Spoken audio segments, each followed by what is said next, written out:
സർക്കാരിന്റെ രാഷ്ട്രീയ ലക്ഷ്യം കൂടി വിളംബരം ചെയ്യുന്നതായിരുന്നു അയ്യപ്പ സംഗമ വേദിയിലെ ചടങ്ങുകളും പ്രസംഗങ്ങളും. അകന്നു നിന്ന SNDPയെയും NSSനെയും ഒരുമിച്ച് നിർത്താനായതും സർക്കാരിന് നേട്ടമായി. അയ്യപ്പ സംഗമം തടയാൻ ശ്രമിച്ചവർക്ക് പ്രത്യേക അജണ്ടയുണ്ടെന്ന് മുഖ്യമന്ത്രി കുറ്റപ്പെടുത്തി.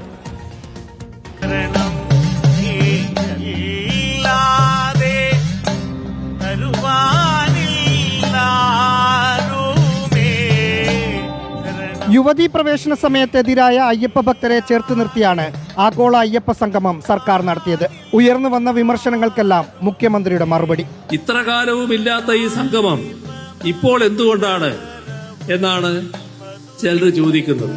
മാറുന്ന കാലത്തിനനുസരിച്ച് തീർത്ഥാടക പ്രവാഹം വർദ്ധിക്കുമ്പോൾ അത് ആവശ്യപ്പെടുന്ന രീതിയിൽ ഉയർന്നു ചിന്തിക്കേണ്ടതുകൊണ്ട് എന്നതാണ് ആ ചോദ്യത്തിനുള്ള ഉത്തരം. മുഖ്യമന്ത്രിയും മന്ത്രിമാരും വേദിയിലിരിക്കുമ്പോൾ സ്വാമി ശരണം വിളിച്ചു കൊടുക്കുന്ന ദേവസ്വം ബോർഡ് പ്രസിഡന്റിനെ കണ്ടു. ഭജനയിൽ തുടങ്ങിയതും മുഖ്യമന്ത്രിയുടെ പ്രസംഗത്തിൽ ഭഗവത്ഗീതയിലെ ശ്ലോകം വന്നതും യാദൃശ്ചികമല്ല.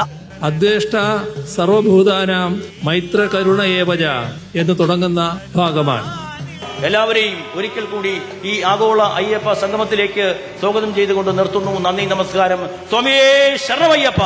വേദിയിലേക്ക് മുഖ്യമന്ത്രി വെള്ളാപ്പള്ളി നടേശനെയും ഒപ്പം കൂട്ടി വന്നത് രാഷ്ട്രീയ കൗതുകമായി. തുടർച്ചയായി വർഗീയ പരാമർശങ്ങൾ നടത്തി ന്യൂനപക്ഷത്തിനെതിരായി വെള്ളാപ്പള്ളി നിൽക്കുന്ന സാഹചര്യത്തിലാണ് ചേർത്ത് പിടിക്കലെന്നത് ശ്രദ്ധേയം. പരിപാടിക്ക് ആശംസകൾ അർപ്പിച്ച് BJP നേതാവ് കൂടിയായ UP മുഖ്യമന്ത്രി യോഗി ആദിത്യനാഥ് സന്ദേശം നൽകിയതും അത് ദേവസ്വം മന്ത്രി VN വാസവൻ വേദിയിൽ വായിച്ചതും BJP സംസ്ഥാന നേതൃത്വത്തിന് വലിയ തിരിച്ചടിയാണ് ഉണ്ടാക്കിയത്.